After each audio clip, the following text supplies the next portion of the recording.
semuanya, sekarang saya akan kembali menceritakan sebuah cerita horor dari akun Twitter @cerita_setan dengan judul Trip to Alam Gaib. Namanya Poppy, bukan nama sebenarnya. Cerita ini sebenarnya bukan pertama kali saya dengar. Banyak pengalaman yang dialami oleh orang lain mirip seperti Poppy ini. Namun karena merasa tertarik, saya memutuskan untuk dengerin lebih dalam lagi cerita dari Poppy yang memang ia akui sendiri. Kurang lengkap kalau mendengar dari sudut pandangnya saja. Maka dari itu, dengan bantuannya, Poppy menceritakan semua alurnya setelah mendapatkan persetujuan dari yang lain. Cerita ini tidak terlalu panjang, jadi saya harap kalian semua yang mendengarnya bisa terhibur. Tanpa banyak basa-basi lagi, inilah cerita horor dari pengalaman Poppy dan teman-temannya ketika melakukan perjalanan wisata ke Dieng, Jawa Tengah pertengahan tahun 2021. Poppy adalah salah satu karyawan di sebuah perkantoran di Semarang. Awalnya Poppy dan beberapa temannya mempunyai ide untuk liburan ke Dieng karena banyak dari teman-teman Poppy yang belum pernah berlibur ke tempat tersebut. Rencana berangkat hari Sabtu jam 6 pagi. Tempat berkumpulnya di sebuah mes perempuan yang terletak di dalam perumahan elit di daerah sana. Ya bisa dipastikan, namanya juga Indonesia. Jam ngaret pun terjadi. Akhirnya mereka berangkat sekitar jam 8 pagi setelah molor 2 jam. Mereka berangkat menggunakan satu mobil dan sisanya naik motor berboncengan. Poppy memilih untuk berboncengan dengan temannya, dengan posisi jalan di belakang mobil dan diikuti 3 motor lainnya. Rute yang mereka pilih, Bandungan, Temanggung, Wonosobo. Sekitar jam 11 siang, mereka sampai di daerah Parakan, Temanggung. Mereka berhenti sejenak karena salah satu motor ada yang bannya bocor. Mereka berhenti di minimarket untuk istirahat sambil membeli makanan. Tak lama setelah urusan motor dan perut selesai, mereka kemudian melanjutkan perjalanan. Karena menurut Poppy, mereka sudah terlalu kesiangan. Namun ketika mereka mau melanjutkan perjalanan, mobil yang ditumpangi teman-temannya tidak bisa di-starter. Dan setelah dicek, ternyata masalah aki. Beruntungnya di sebelah minimarket ada bengkel servis aki. Patungan aja buat beli aki baru, daripada nunggu di servis, kelamaan kita nanti, ucap Poppy pada semua teman-temannya. Mereka pun setuju dengan saran dari Poppy dan segera mengeluarkan beberapa lembar uang untuk dibelikan aki baru. Ya wajar kalau mobilnya rewel, yang punya mobilnya aja orangnya jorok. Tuh lihat, dalamnya isinya sampah semua, bisik salah satu teman Poppy. 2 kejadian tersebut sudah mengawali perjalanan mereka. Apakah mereka akan tetap berlanjut? Kebanyakan orang-orang yang tidak peka dengan sebuah pertanda, mereka akan mengabaikan. Seperti halnya Poppy dan rombongannya, mereka tetap melanjutkan perjalanan ke Dieng dengan mengabaikan 2 pertanda barusan. Setelah memutuskan untuk beribadah sholat zuhur, Poppy dan yang lainnya kemudian melanjutkan perjalanan yang sempat tertunda. Tapi baru saja mereka melaju tak seberapa jauh, tiba-tiba hujan deras kembali mengawali kesialan perjalanan mereka. Sementara Poppy, Dwi beserta teman yang mengendarai motor, mereka semua basah kuyup walaupun sudah memakai jas hujan sekalipun. Sesampainya di perbatasan Temanggung Wonosobo, mereka kembali berhenti sejenak, mengatur napas dan memastikan kondisi teman yang lain. Poppy pun sempat memberitahu teman yang sedang nyetir mobil, kalau ke arah Wonosobo lurus aja ikutin jalan besar, gak usah aneh-aneh lewat jalan tembusan atau apalah itu, ucap Poppy kepada temannya yang menyopiri mobil. Namun apa yang sudah Poppy katakan, rupanya teman Poppy kurang percaya, yang akhirnya ia memakai Google Map. Tapi bukannya lebih cepat sampai, justru mereka kesasar masuk ke dalam pemukiman warga yang dimana jalan itu jalan buntu. Mereka pun akhirnya putar balik dan kembali ke tempat semula. Di jembatan perbatasan, kondisi saat itu masih diguyur hujan deras, hingga Poppy dan teman yang lainnya bermotoran sampai menggigil kedinginan. Bukan tanpa sebab, karena kondisi di daerah itu sudah termasuk dalam dataran tinggi. Poppy memperkirakan kalau perjalanan yang mereka tempuh sudah hampir 2 jam. Mereka harusnya sudah sampai, namun hingga waktu menunjukkan pukul 3 sore, mereka tak kunjung sampai. Kok kayak masih jauh ya rasanya, batin Poppy saat itu.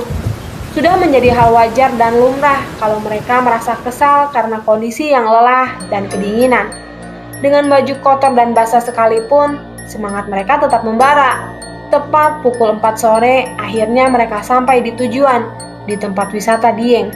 "Cari makan dulu ya, aku lapar," ucap Poppy pada teman-teman yang lain. Yang lain pun setuju dan memutuskan untuk mengganjal perut walaupun hanya dengan mie instan di warung terdekat. Setelah itu, karena sudah terlampau sore, mereka buru-buru ke tempat yang akan mereka tuju. Namun sialnya, sesampainya di sana, rasa kecewa harus mereka dapati.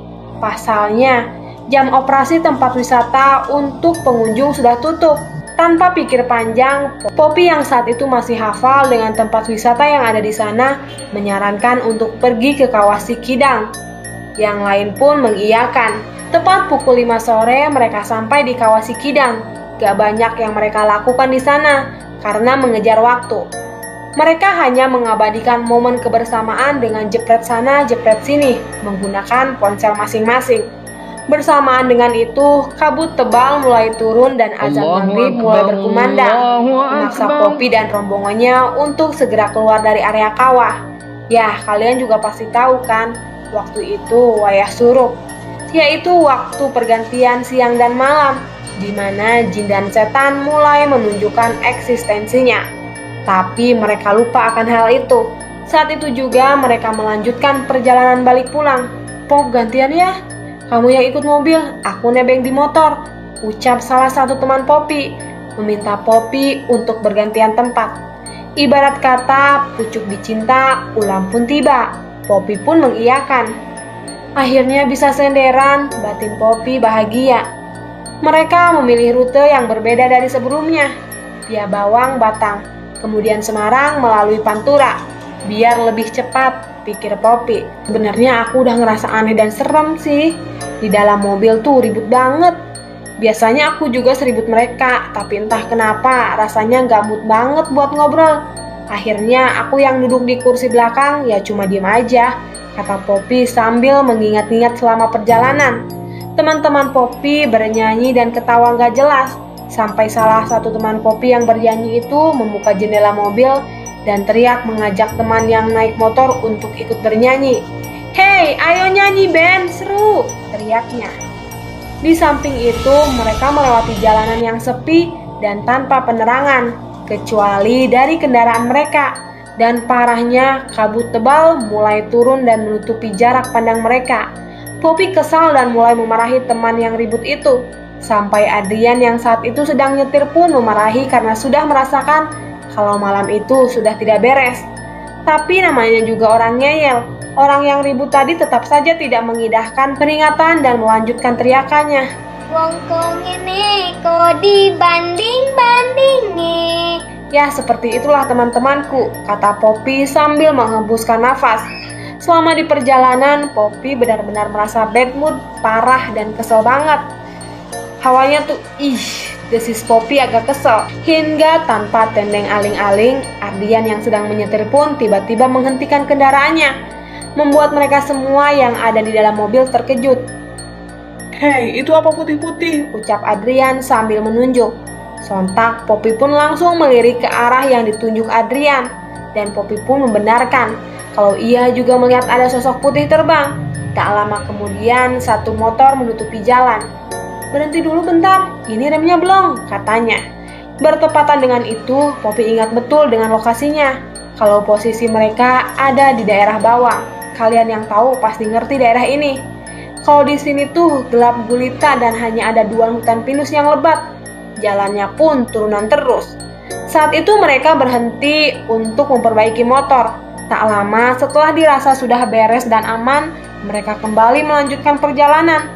Suasana benar-benar mencekam. Firasat Poppy dan beberapa teman yang lain pun yakin bakal ada kejadian lagi. Sedangkan 2 teman Poppy yang entah kesambet apa, mereka justru tidak bisa mengerti situasi dan terus bercanda. Padahal nggak lucu. Desis Poppy lagi, kali ini lebih kesal. Di perjalanan, mereka mengalami kejadian aneh lagi. Iya, aneh lagi pokoknya. Tiba-tiba spion mobil berkali-kali membuka tutup sendiri. Suaranya tuh ceklek, ceklek gitu deh. Dan salah satu teman Poppy yang duduk di depan pun seketika mengejutkan seisi mobil. Loh, itu siapa yang ikut duduk di belakang? Ucapnya enteng banget. Ikut duduk di belakang, batin Poppy. Saat itu jelas Poppy tidak melihat apa yang dimaksud sama Vio. Poppy yakin kalau yang duduk di belakang itu hanya Poppy dan satu temannya. Gak ada orang ketiga tuh, kata Poppy lagi. Mereka masih mencoba untuk positive thinking dan tidak takut. Padahal serem banget. Sampai akhirnya mereka sampai di SPBU Bawang dan mampir untuk sholat maghrib sekalian istirahat. Poppy dan yang lainnya mencoba mengecek semua teman-temannya, berharap tidak ada yang ketinggalan. Kok kurang satu motor? Celetuk Poppy. Loh, iya, si Rista sama Dwi kemana? Sahut Vio. Mereka benar-benar tidak tahu kemana Rista dan Dwi berada. Seingat Poppy, mereka berdua selama perjalanan masih berada di belakang mobilnya. Tapi setelah mereka berhenti di SPBU, nyatanya mereka terpisah. Tanpa perintah, Poppy dan yang lainnya menghubungi ponsel Rista dan Dwi. Bersyukurnya Rista dan Dwi segera merespon dan mengirim lokasi tempat mereka tersesat. Dan betapa terkejutnya Poppy dan yang lain kalau lokasi atau posisi Rista dan Dwi ternyata sudah berada di daerah Limpung.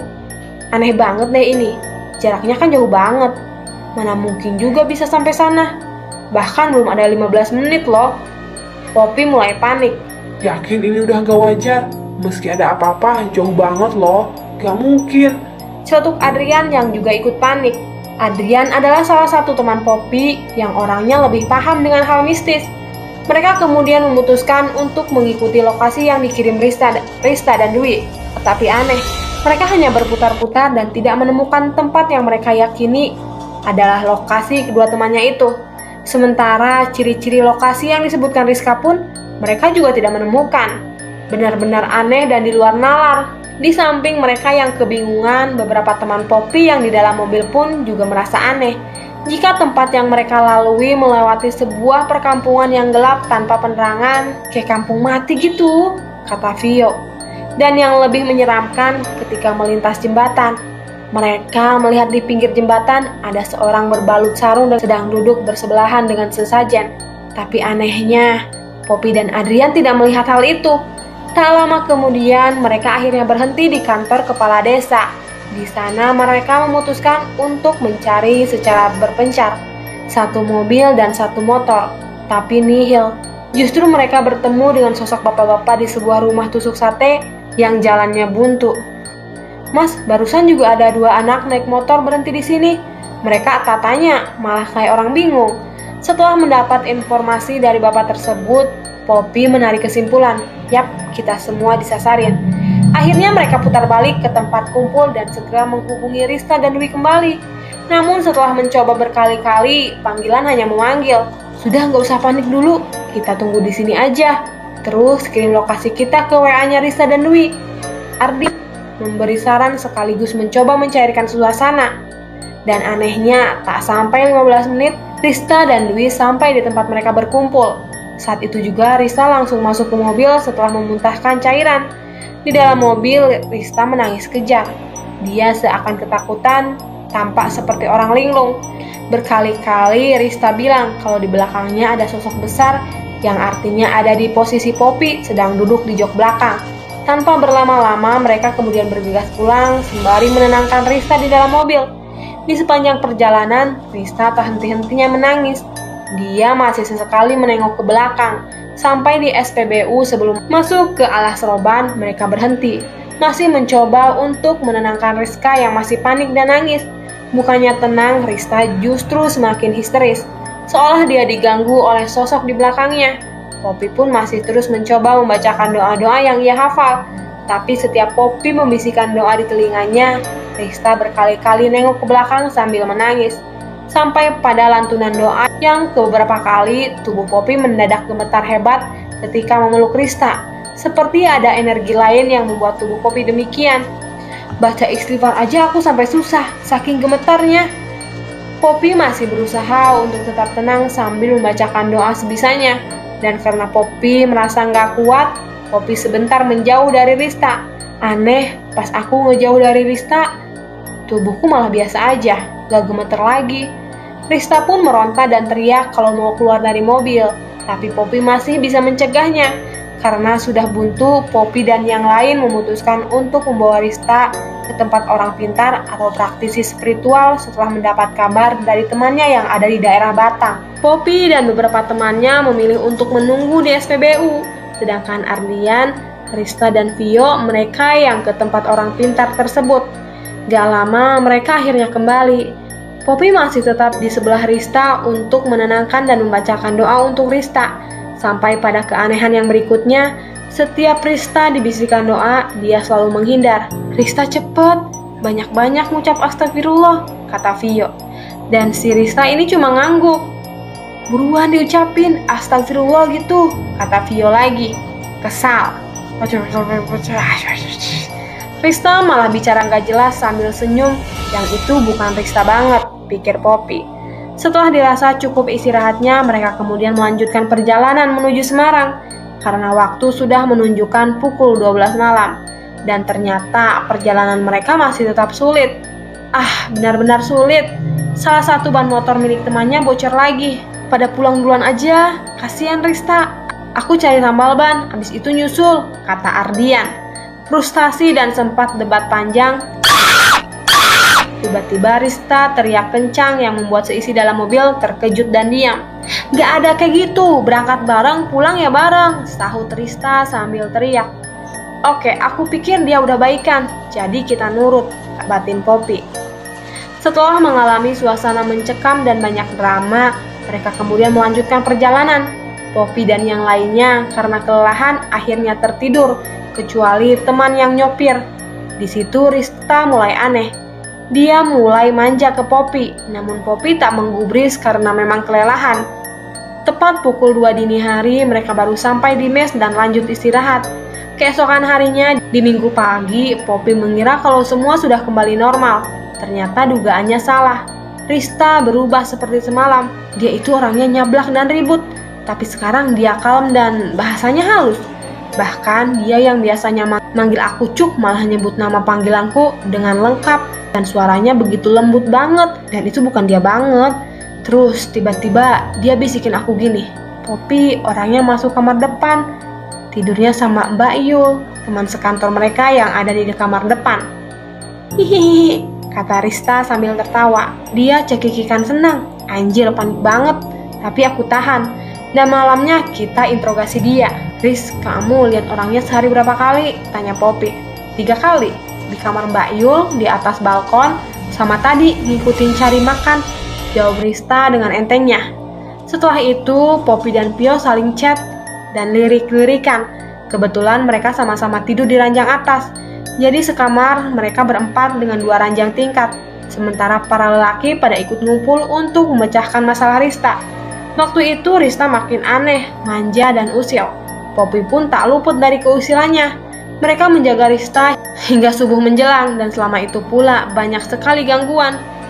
Mes tempat mereka tinggal termasuk tempat angker dan mereka juga sudah pernah diganggu oleh penunggu di sana.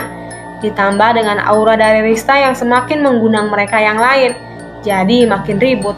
Mereka duduk melingkar di depan pintu sambil mengingat-ingat kejadian dan kronologi kemarin malam, tepatnya sebelum kejadian Rista dan Dwi terpisah. Sekarang kita balik sedikit ke alur di mana Rista dan Dwi tersesat. Malam itu setelah diguyur hujan, Rista dan Dwi sedang berboncengan, masih mengikuti kendaraan temannya dari belakang. Kebetulan posisi mereka ada di paling belakang, sementara motor yang lain sudah nggak terlihat lagi. Mereka pikir mungkin yang lain ada di belakangnya. Tapi setelah beberapa puluh meter mereka melaju, tak ada satupun kendaraan yang menyalip dari belakang. Rista dan Dwi mulai cemas, walaupun mereka bisa mengandalkan Google Maps, tapi tak bisa dipungkiri kalau mereka berdua tidak bisa membaca maps. Sampai suatu ketika, masih dalam perjalanan mengekor mobil di depannya, tiba-tiba Rista mendengar suara orang teriak. Sontak membuat Rista menoleh dan mencari sumber suara. Tapi sekalipun ia tak mendapati ada seseorang di sudut manapun. Untuk kedua kalinya, Rista mendengar suara teriakan. Dan kali ini sumbernya tepat di atas kepalanya. Refleks Rista menoleh ke atas, dan apa yang terjadi? Dengan jelas Rista melihat sosok hitam besar dengan mata merah sedang melayang di atas kepalanya. Rista teriak kencang karena mendadak telinganya kesakitan setelah melihat penampakan. Bahkan Dwi pun yang sedang nyetir motor berkali-kali menanyakan kepada Rista apa yang terjadi. Tapi Rista justru semakin teriak histeris sampai Dwi menghentikan motornya, mencoba untuk menenangkan Rizka. Tanpa sadar mereka kehilangan kendaraan yang ada di depannya tadi. Mereka panik dan cemas. Akhirnya mereka mencoba untuk menunggu sebentar. Namun setelah beberapa saat mereka menunggu, tak satu pun kendaraan yang melintas. Membuat mereka berdua tambah kalut hingga tak lama pesan WA masuk. Isi dari pesan itu menanyakan posisi Rista dan Dwi dan mereka segera mengirim lokasinya. Detik, menit, jam berlalu. Tak ada satu temannya yang menyusul. Mereka kemudian memutuskan untuk melanjutkan perjalanan sampai mereka memasuki sebuah pemukiman. Mereka berhenti tepat di rumah paling ujung. Di sana Rista melihat ada seorang bapak-bapak. Rista pun berinisiatif untuk menanyakan lokasi yang mereka datangi. Namun baru saja ia turun dari motor dan hendak bertanya, satu sapuan angin tiba saja menerpa wajahnya. Hal itu membuat Rista limbung dan hampir terjatuh kalau saja Dwi tak cepat merangkuhnya. "Mau kemana kamu, Riz? Kok malah jalan sendiri kayak orang linglung?" ucap Dwi seketika menyadari Rizka terkejut. Tak sampai di situ saja, Rista yang saat itu baru tersadar tak menyadari bahwa apa yang ia lihat beberapa detik yang lalu lenyap. Tak ada siapapun kecuali mereka berdua. Hanya ada pemukiman warga yang tampak sepi tanpa penerangan, seperti kampung mati. Nyalinya mulai ciut dan buru-buru segera meninggalkan tempat itu. Hingga tak seberapa lama ketika mereka berhasil keluar dan mendapati jalan besar, begitu terkejutnya mereka berdua setelah tahu kalau posisi mereka ada di daerah Limpung, yang artinya jaraknya lumayan jauh dari posisi Poppy berada. Sempat terkendala sinyal, Rista dan Dwi tidak dapat menghubungi yang lainnya. Namun tak lama, beberapa pesan WA masuk berisi lokasi teman-temannya berada. Tanpa menunggu lama, Rista dan Dwi segera meluncur ke tempat yang dituju. "Balik lagi ke sini. Kita kemarin tuh nggak lihat kalau kalian belok ke SPBU. Jadi aku sama Dwi lurus aja ngikutin mobil yang ada di depan. Ya aku kira itu kalian. Dan nggak tahu kenapa aku tuh denger kayak orang yang teriak. Terus aku noleh ke atas, tiba-tiba telingaku sakit banget. Dan aku nangis di jalan." Rista mulai cerita. "Nah iya Pop, aku juga gak lihat kalau kalian belok ke SPBU. Dan aku juga kaget kok tiba-tiba Rista ini nangis. Ya aku terus berhenti dulu di situ," sambung Dwi yang juga membenarkan. Hingga subuh mereka pun belum juga menemukan titik terang. Akhirnya para lelaki pulang karena harus kerja. Tepat hari itu, Poppy, Pio, Dwi, dan Ardian pergi ke Batang dengan niat untuk mencari kejanggalan yang membuat Rista dan Dwi kesasar. Tapi anehnya, semua riwayat Sherlock di WA ketika mereka klik tidak muncul di Google Maps. Dan untungnya Ardian masih sedikit hafal jalannya. Jadi mereka tetap meluncur. Ketika mereka mengikuti jalan atau reka adegan, mereka tampak terkejut karena lokasinya benar-benar berbeda. Terutama Dwi yang saat itu juga ikut. "Anjir, beda cok. Kemarin aku lewat jalan sini halus banget kayak jalan baru. Siapa yang gak nafsu ngebut coba? Terus ini garis jalannya kuning. Sumpah beda jalannya, gak ada lubangnya seperti ini," kata si Dwi yang begitu panik. "Aneh kamu Wi, kan emang jalannya kayak gini, ngarang aja kamu," jawab Poppy gak sependapat. Sesampainya mereka di SPBU, tempat mereka menunggu yang lain, Dwi kembali terkejut dengan apa yang ia lihat berbeda dengan semalam. "Waktu itu aku sama Rista nunggu di tempat keluar SPBU. Sebelahnya Alfamart. Terus gak ada kampung kayak gini, cuma ada masjid dan gelap banget, beda sama ini. Aku nungguin tapi kok yang lewat mobil merah semua dan gak ada kendaraan lainnya." Dwi masih panik. Karena waktu sudah maghrib, mereka langsung menuju ke rumah teman kantor yang kebetulan sedang izin ada keperluan. Rumahnya pelosok dan mereka hanya melewati sawah dan hutan. Sesampainya di sana, baru saja kaki menginjakan tanah pekarangan, tiba-tiba salah satu teman Poppy yang saat itu bersama Rista di mes menghubungi Poppy. "Pop, cepetan pulang, ini Rista kumat lagi." Tanpa perintah lagi, mereka buru-buru berpamitan dan segera menyusul Rista di mes. Dan ternyata perjalanan balik mereka kurang mulus. Mereka terlalu baik untuk tidak diganggu oleh penunggu jalan. Keempatnya jelas-jelas melihat ada penampakan aneh. Ada seorang sedang menaiki kendaraan bermotor keluaran lawas. Jika diperhatikan lagi, di tahun sekarang sudah nggak ada dan katanya memang sosok itu sering menampakkan diri. Mereka pasrah dan harap-harap cemas. Harapan mereka semoga selamat sampai tujuan. Setelah menempuh perjalanan tak seberapa lama, sampailah mereka di jalan raya yang ternyata itu adalah jalur truk alas roban. Sesampainya di mes, mereka memutuskan untuk mengumpulkan semua rombongan yang kemarin ikut ke Dieng. Tujuannya untuk membahas jalan keluarnya. Dan mereka sepakat untuk bermalam di mes sementara, karena kebetulan besoknya tanggal merah, dan mereka tidur di ruang tamu lesehan. Rista masih sama, dia bukan Rista. Suasana mes benar-benar dirasa tidak enak, ditambah penghuni mes makin eksis. Setelahnya mereka sepakat untuk membawa Rista pulang ke rumahnya. Waktu itu tanggal 1, hari ulang tahunku. Ya, jadi hari terburuk karena capek batin, kurang tidur dan ngerasa tertekan sama gangguan ini, kata Poppy. Dengan banyak pertimbangan dan diskusi, mereka semua sepakat untuk membawa Rista pulang ke rumah. Dengan harapan mungkin orang tuanya bisa membantu dan tahu akar masalah ini. Mereka berenam, Poppy, Ardian, Vio, Dwi, Rista, dan Kusuma, pergi ke rumah Rista tengah malam. Di mobil, Rista menangis dan marah karena dia gak mau diajak pulang. Rista yakin kalau dia itu sehat dan marah karena dianggap aneh. Dan akhirnya Poppy menjelaskan perlahan, "Riz, kita gak mungkin kayak gini kalau tingkahmu normal. Tapi kamu beda. Di postingan IG-mu, kamu pun yang kita lihat aurumu beda. Senyumnya beda. Dan bahasamu juga bukan kamu. Tapi kamu gak sadar kan? Kamu kelihatan benci banget sama Ardian dan manja banget sama aku. Itu bukan kamu banget, Riz," kata Poppy sedikit menjelaskan. "Kalian itu jahat. Rista tuh sehat. Kenapa harus dipulangin? Besok kan kerja," Rista ngomong sambil merengek. "Kita gak jahat. Justru sayang sama Rista. Makanya kita bantu kamu gini. Ya, karena cuma ini pilihan terakhir kita. Jujur aja, kita udah gak kuat ngelindungi kamu. Jadi kita balikin ke orang tua yang barangkali bisa bantu Rista," kata si Ardian ikut jelasin. Sesampainya di rumah Rista, mereka langsung menceritakan semuanya. Dan memang, orang tua Rista juga sudah mempunyai firasat soal anaknya. Mereka semua meminta maaf karena liburannya malah berakhir seperti ini. Dan gak lama mereka pamit pulang. Ketika mereka hendak meninggalkan rumah, Rista langsung menangis dan marah ke Poppy dan yang lainnya karena meninggalkannya di rumah. Namun selang 2 hari, kabar baik menanti. Poppy, Ardian, dan yang lain bersyukur kalau Rista sudah balik normal. Sampai sekarang kalau kita bahas soal Rista, dia tuh kayak gak percaya dan nganggap kalau kita bohongin dia. Sampai Rista malu sendiri sama kelakuannya, kata Poppy. Itu bakal jadi kenangan yang paling gak terlupakan sih. Memang kejadiannya seram dan rumit.